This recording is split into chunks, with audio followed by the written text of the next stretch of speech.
How do we test all this vision that we're seeing? We test it with the Snellen eye chart, right?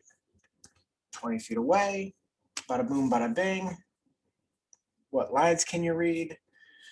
If you can read that line that says 20 and you're 20 feet away, you got 20/20 vision. Okay, and go down below that, I think there's a 20/15 and then a 20/10. The lower you can see it, obviously, the better your eyesight is. Visual acuity is just the sharpness of vision. Okay, that's all it is, and our ability to see that at a certain distance. Again, 20 feet is that magical distance that we use. We have myopic vision, hyperopic vision, and astigmatism. Myopia is nearsightedness. When it comes to this, you can see up close, but you cannot see far away. Okay, the distant images are in front of the retina. Okay, what does that mean? Here is normal vision emmetropia. Okay, hits the cornea, hits the lens, refraction, boom, right smack dab on the retina. With myopic, you can see that image comes to a convergence right before the retina. So this makes those distant objects very blurry in that regard. Okay? And you can see a concave lens will help with the bending of the light to get it right there to land on Mrs. Retina. Okay, concave lens to correct. It's usually due to an elongated eyeball. This is something that generally, I think it runs in families, but this is something that usually develops over time near this myopic vision where distance is difficult. Longer you stay in school, if you have normal vision, usually it's this a lot of times that will manifest later on in your late 30s and 40s, which I can attest for that. Hyperopic vision, hyperopia, is farsighted. Okay, you can see far away, you just can't see close up. Can't see close up.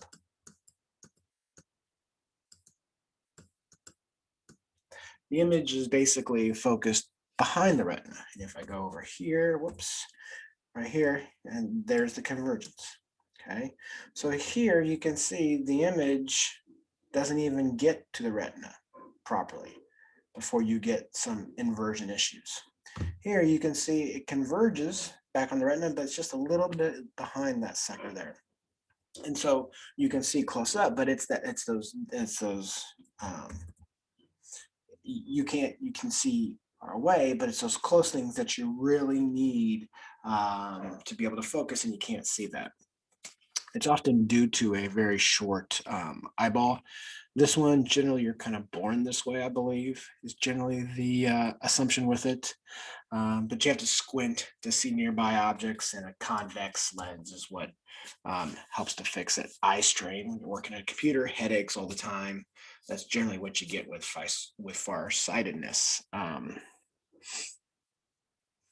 Then astigmatism, it's an asymmetry of the cornea or the lens. So one of those curves is wrong. You can have a misshapen eye a little bit, and that will affect cornea and lens curvatures as well. So you get astigmatism.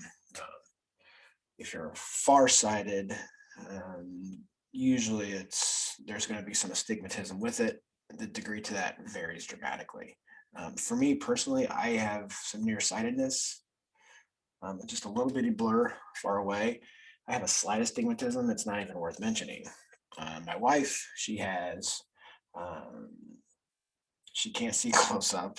Okay, she's really blind, and she has a pretty significant astigmatism with that as well. So you get several focusing points instead of just one, because we want one.